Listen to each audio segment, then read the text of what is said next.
এই জন্য আসলে এই যে ড্রেসের ব্যাপারগুলো, যে আমাদের এই ব্যাপারগুলো আমাদের ভেতরে যারা নিজেরা আমরা কাজ করতেছি তারাই আমাদের ড্রেস নিয়ে চোখে দেখতেছি। তো এই জন্য সাকিব খান বাইরের দেশের নায়িকাদের নিয়ে কাজ করবে, স্বাভাবিক। আমি ভাইরাল হতে চাই না, চাই, বাট ট্যালেন্ট আমাকে যেন বোঝাই যে আমি ট্যালেন্ট নিয়ে ভাইরাল হচ্ছি, মেয়েটার ভেতর ট্যালেন্ট আছে। এমনি আজে বাজে ভাইরাল, সেটা তো রাস্তার মধ্যে মারামারি করে তো ভাইরাল হওয়া যায়, এটা তো হতে চাই না।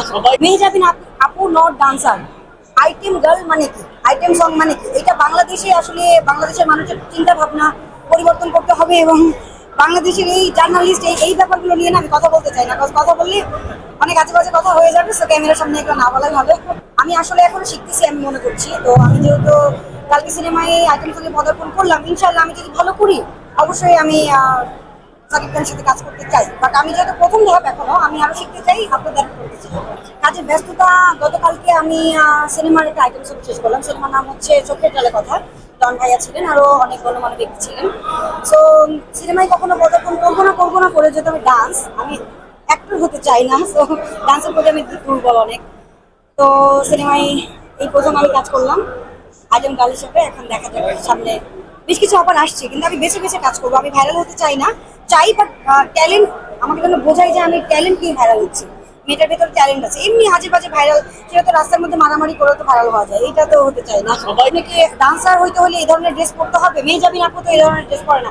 মেহজাবিন আপু নট ডান্সার, আইটেম গার্ল মানে কি, আইটেম সং মানে কি, এটা বাংলাদেশে আসলে বাংলাদেশের মানুষের চিন্তা ভাবনা পরিবর্তন করতে হবে। এবং বাংলাদেশের এই জার্নালিস্ট এই ব্যাপারগুলো নিয়ে না আমি কথা বলতে চাই না, কথা বললে অনেক আজে বাজে কথা হয়ে যাবে। সো ক্যামেরার সামনে একটা না বলাই ভালো। কি যোগ্যতা রাখা দরকার, আসলে অনেক জানতে হবে। আমরা অনেকেই যারা কাজ করতে চাই, নায়িকা হতে চাই, একেবারে আমরা গার্মেন্টসের গেট থেকে বের হয়ে জরিনা হয়ে যেতে চাই নায়িকা, তাহলে তো হবে না। তাদেরকেই ডিরেক্টররা বাজে অফার দেয়, এলোমেলো হয়ে যায়। আসলে এটা না, সবকিছু শিখে আসার একটা ব্যাপার আছে। এইটাই যে জরিনা যারা আমাদের লাইফস্টাইল দেখে, যারা বড় বড় আর্টিস্টের লাইফস্টাইল দেখে, যাদের কাজে শুধু ফলো করা, কোনোদিনও তারা ফলোয়ার মেক করতে পারবে না। তারা মানুষকে ফলো করে কিভাবে হলো, কিভাবে আসলে পেছনে অনেক জার্নি থাকে, অনেক গল্প থাকে। একটা আর্টিস্ট, একটা জায়গা, একটা চেয়ার শুধু হয় না।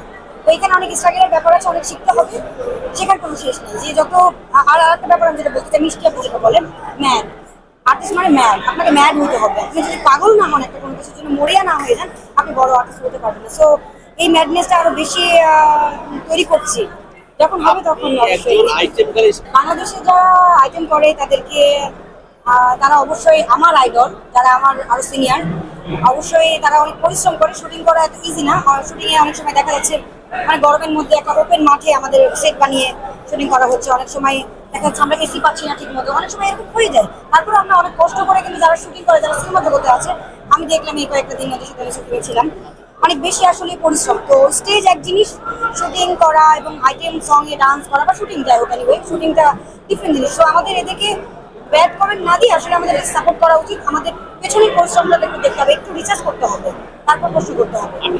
বাহিরের কাজ হচ্ছে বাংলাদেশে একই, আমি নাম বলবো না, আপনারা সবাই জানেন, একই পরিচিত মুখকে দিয়ে, পরিচিত একই ফেসকে দিয়ে বারবার ফিতা কাটানো হচ্ছে, বারবার ওকে দিয়েই সিনেমাতে নেওয়া হচ্ছে। সে পাবলিক দেখুক আর না দেখুক, যার কারণে আমাদের এই দর্শকগুলো বাইরের দেশে ইন্টারনেটে সার্চ করতেছে, বাইরের দেশে চলে গেছে, মুম্বাই দেখতেছে।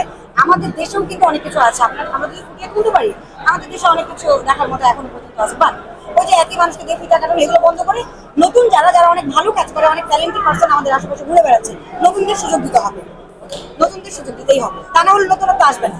যারা নতুন কাজের, আমি বলবো খামোখা এখানে ওইখানে প্রথমেই ভাইরাল হওয়ার জন্য ইন্টারভিউ না দিয়ে উল্টাপাল্টা কাজগুলো আগেই না করে বোঝো, শেখো, তারপরে আসো।